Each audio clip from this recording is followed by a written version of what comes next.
Bored, bored, bored, bored, bored, bored. Welcome, Nikki's Snacks, to Nikki Gets Bored. I am so excited for today's episode. We are going to talk about the typhoid fever endemic that took place in New York City during the early 1900s. That means we get to talk about the most famous typhoid patient ever, Mary Mallon, better known as Typhoid Mary. I'm going to tell you her story twice. Once from the side of authorities. We are the authority. Next, I'm going to tell her story from her side. I have a right to defend myself as a woman. Both stories are true. This will be a tale of two Marys. It was the best of Marys. It was the worst of Marys. First, let's learn about typhoid fever. Remember when we learned how important it was to wash our hands and to wash food and to cook the food all the way? It was in elementary school for me. They told us we could get salmonella and it would make us very sick. So if you get salmonella and it gets you sick, that is typhoid fever. Mind blown. I didn't know that. You catch it usually by ingesting contaminated food or water. When I say contaminated, please know I mean contaminated with poo. Humans can get it from undercooked food, shellfish that's been in polluted water, even from vegetables grown in untreated sewer waters. This is why hygiene and proper waste disposal is so important. Once a human has it, we can then contaminate food and drink with our poo.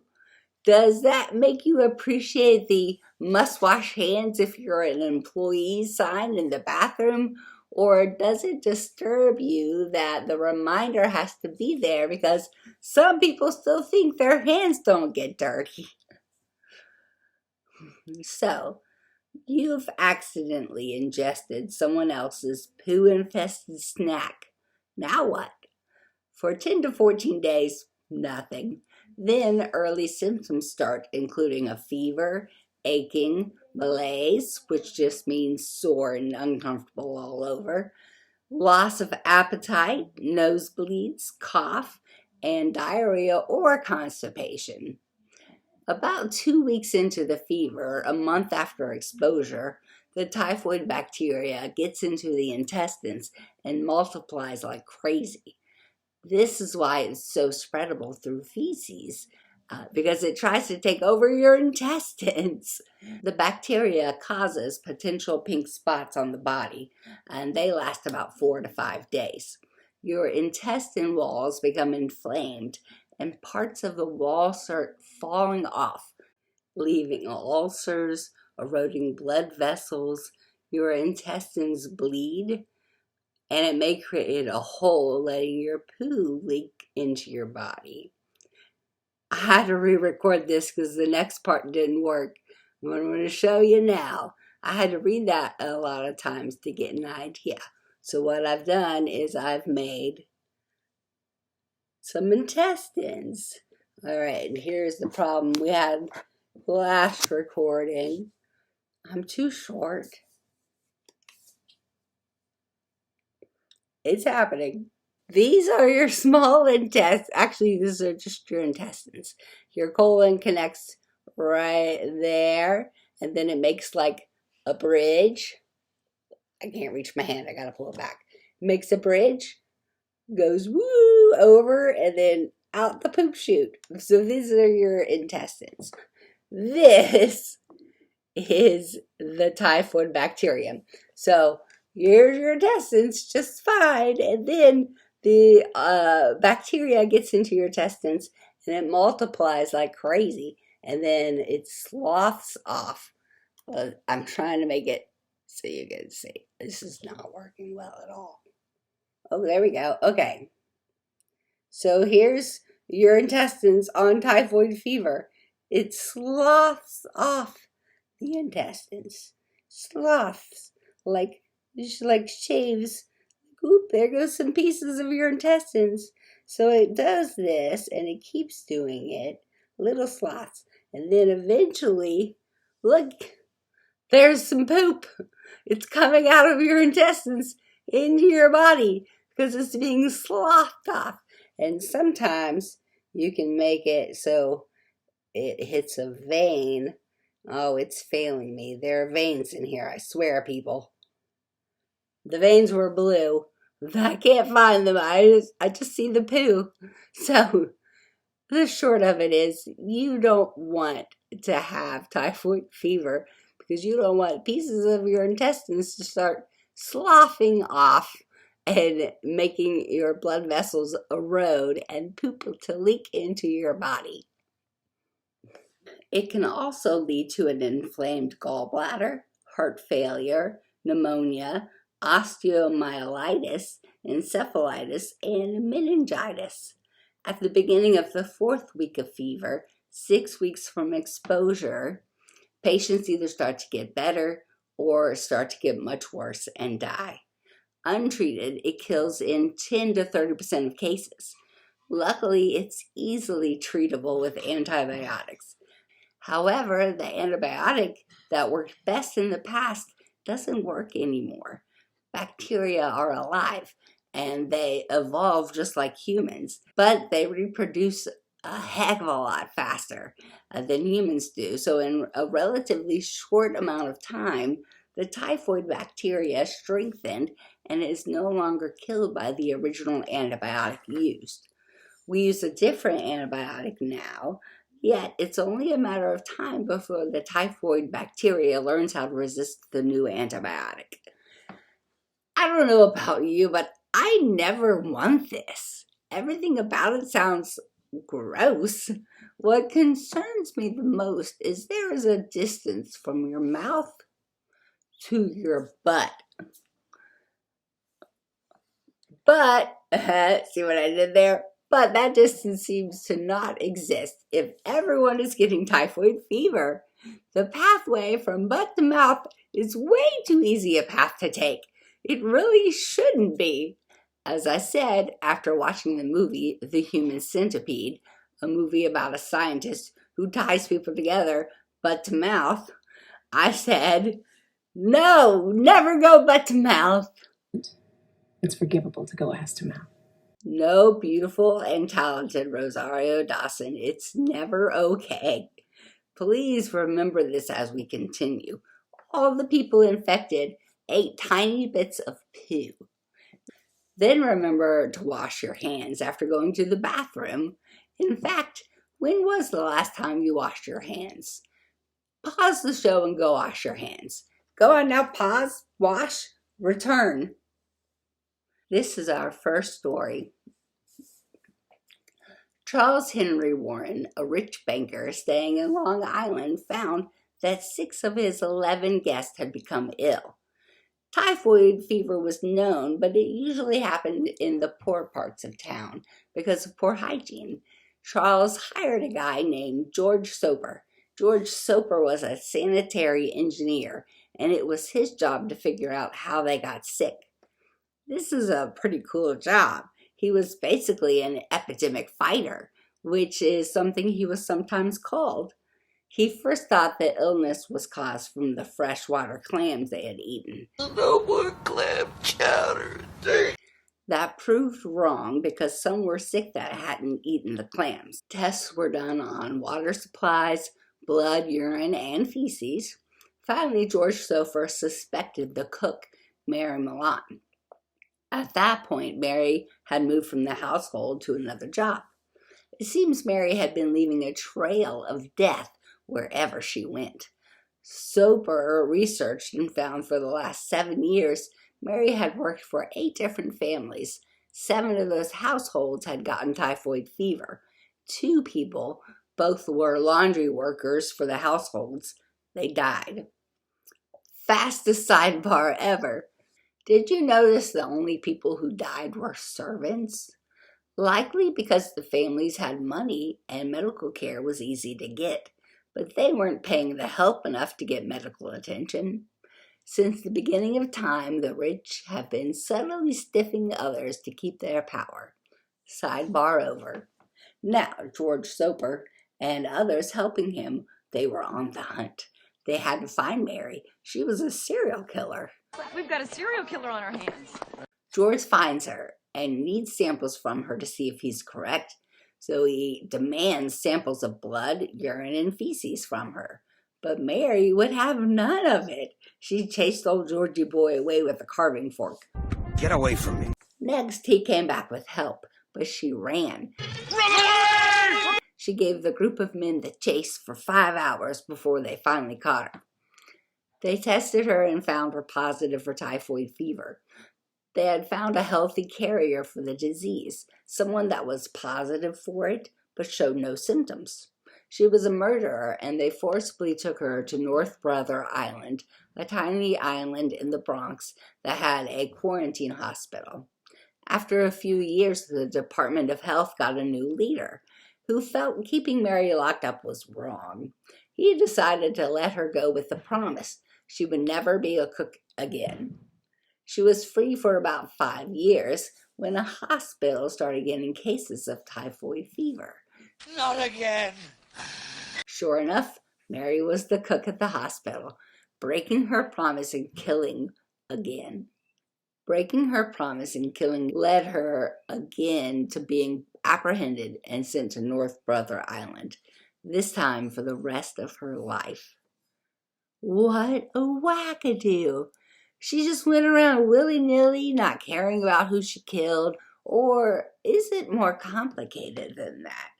Here comes the second story. Remember, both stories are true. 1869, Ireland. A beautiful woman is born, Mary Mallon. She immigrated to the USA at the age of 14 to try to find a life for herself. She got herself jobs as a house servant. She was usually the cook. That was her skill set. By the time she was established in New York, she was known for her famous peach ice cream. It was considered an extravagant delicacy. Living in New York during the turn of the century was not easy. Many outbreaks of typhoid fever were happening, mostly where sanitation was poor. At some point, Mary caught typhoid fever, but we don't know when. She had very few symptoms, if any. Unknown to her and the rest of the world, typhoid fever can continue to spread for weeks after symptoms go away, and some people become carriers. A carrier could infect others for years. Scientists figured this out during this time, and thanks to Mary. She was the first known carrier without symptoms. She was the breakthrough case that informed the world it was even possible to be infected without symptoms. But Mary, she didn't know this. She didn't know any of this. One day, a man showed up at the new household she worked at, asking for her. When she answered, the man demanded she give him samples of blood, urine, and feces. You need my what?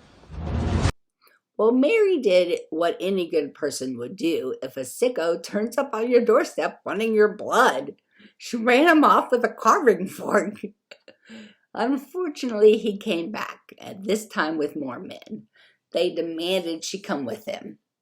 Again, Mary did what any sane woman would do if a posse of strange men showed up and demanded to take you away. She ran. Run away!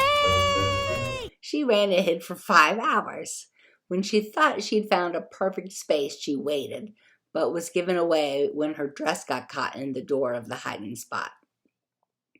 Mary was taken away. She wasn't told why, and she had tests done on her without permission. She was then taken to a facility on an island, told she was quarantined and couldn't leave.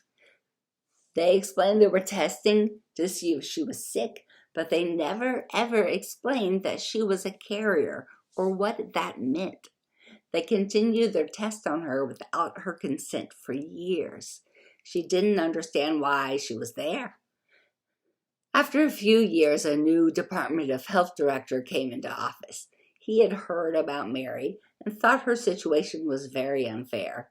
He promised not just to release her, but to help her get employment doing something other than cooking. He did release her and made her promise not to be a cook anymore. Again, no one told her why or explained that she was a carrier. So she was released, and that's about it. She didn't get the help that was promised, so she could change her career. After years of trying, it's no wonder that she finally turned to the one job she knew she could do, the one job that would give her a living, cooking. She got a job as a cook for a hospital, and typhoid fever broke out. She was found out, and this time they sent her to Quarantine Island for the rest of her life. She spent the rest of her life helping where she could and getting closer to Jesus. She even became thankful for the quarantine, saying she could concentrate on God more. But she never lost those feelings of being persecuted. In the letter she wrote, she said she feels like a peep show and explained that medical staff called her the kidnapped woman. She died in 1938. She spent more than 20 years quarantined without her permission. Okay, we have a lot to unravel here. Firstly, I broke this up into two truthful stories to show how easy it is to change a story based on opinion and bias. I see this in the news all the time. All it takes is a small omission of a fact or a different spin to change a story using the same information. In an age where everyone is screaming, "Fake news!" it's important to know the story that's actually being told. Luckily, a woman started a company to specifically watch and rate as many news channels as possible. The company is Advantes Media. I added a link to the page, so be sure to check it out. You'll find an interactive graph with most news channels rated on how far they lean liberally or conservatively and how accurate their news is. The site explains how they rate things. I'm so thankful for the workers that watch news, then fact check it for hundreds of shows, so we don't have to. That being said, they are people, and all people have bias. As always, do your own fact checking. Be sure you are getting the complete, accurate truth. This is an age of information. Don't rob yourself by taking anyone's word for anything, even mine, especially mine. Learn for yourself and don't stop learning. I think, was that a sneak sidebar? Maybe it was a tangent. Anyway, back to Mary. When I hear Mary Mallon's story, I can't help but hear it with presentism. I'm looking at a past situation, but holding it responsible by today's morals. When learning history, it's important not to do this. Not if you want to understand the real history. Still, I feel bad for her. When the press got a hold of the story, they went buck wild with the disease-ridden lady. I mean, the story had a huge picture of a woman dropping skulls in a pan like eggs. The press made her out to be a purposeful criminal.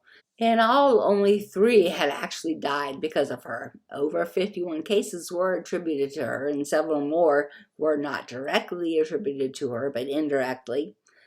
Luckily for all of humankind, Mary Mallon's story did get the scrutiny from people in her time. By the time of her second quarantine, experts knew there were hundreds of typhoid carriers in New York. Why was she the only one locked up? At what point should government be allowed to lock someone up to keep others from getting hurt? Why did no one tell her what was happening? Didn't she deserve to know she was locked up and why she was poked and prodded for years without permission? Why couldn't someone share hygienic practices to keep her from spreading the disease? Why was she treated more like an animal than a human? Why aren't there laws for people who prepare food? People started asking these questions because of Mary Mallon. The world realized the way doctors and scientists treated patients needed to change. We realized education was needed for medical safety.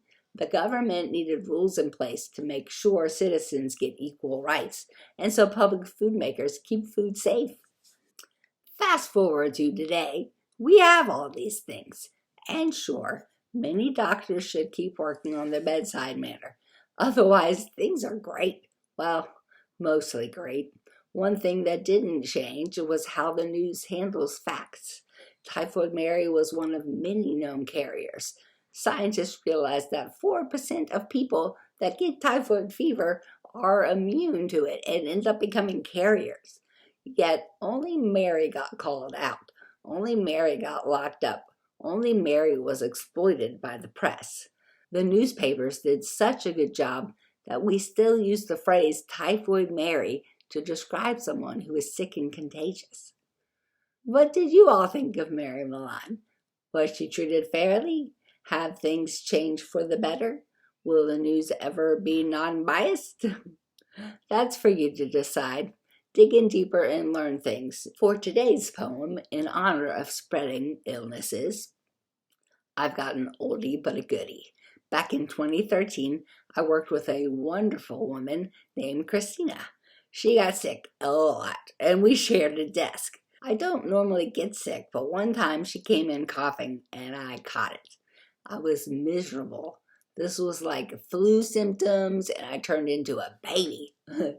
I couldn't move from my bed.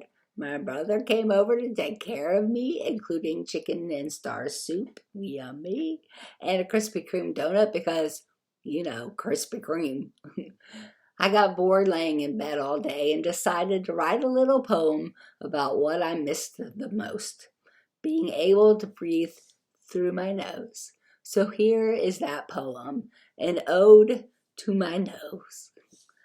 I take you for granted more often than not, yet now here we are, and you're full of snot. You help me breathe in and out. You're on my face. You're called a snout. My nostrils flare. I huff and puff. As for air, I cannot get enough. My sinuses are stuffed. How can this be? Christina at work coughed this plague onto me. Repayments are due. You might as well accept them. Next I see you, you're getting punched in the septum. Breathing through you is a whole load of fun. You humidify the air and stop large objects from entering my lungs.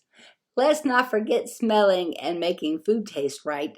All that other stuff was from Wikipedia because I like sounding bright. You're pointy and cute with the crease at the end. I feel like I've lost you, my fine breathing friend. You'll work again soon, then as we both know, once again I'll forget you, my wonderful nose. I do really like my nose, and I still love Christina, who is now happily married, living her best life. My ALS update I'm calling Wake Up Surprises. Sometimes you wake up and something new doesn't work. Like when I realized I had very little balance. I woke up, got out of bed, and nearly fell. So I got a cane. When it was harder to walk, I got a walker. When I couldn't walk, I got a wheelchair. I was missing a step from this process, though, that I didn't realize. That step is mourning. It's good to mourn about your losses. If you skip the step, it comes back to bite you at the worst moments. Now I mourn first, and when I get to the acceptance stage, I work on finding a way to compensate. Most recently, I realized I can no longer cross my fingers on my left hand.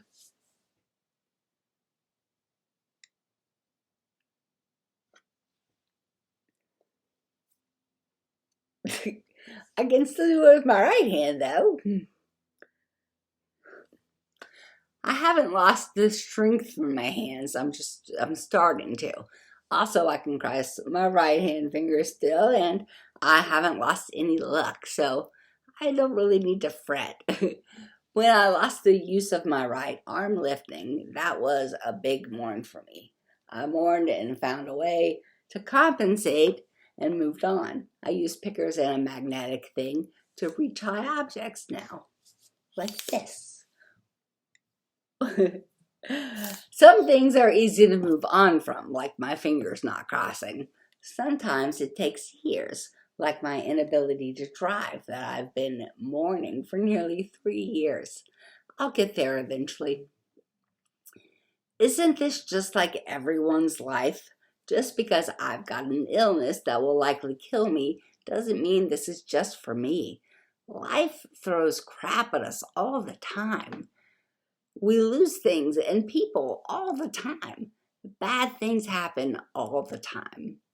I want you to know it's okay to be sad about things. Mourn for your losses. Then find a way to compensate and keep going. Because life will not bring Niki's snacks down for long. We will continue to bring love and joy into the world despite what life throws at us. Since it's a special show, I'm going to do a quick shout out to a few loves. I want to give a shout out to Victoria J in Florida, who's one of my fans. Love you, girl. And I want to give a shout out to Janet B from Tennessee, who gathers all her girl pals together to watch my new show. And I'm just so grateful for all of you who are here watching. So love you all. Thank you. And that's my show, my loves. Don't forget to check your news station to see how reliable it is. The link is in the comments. Please love one another, and I'll see you the next time Niki gets bored.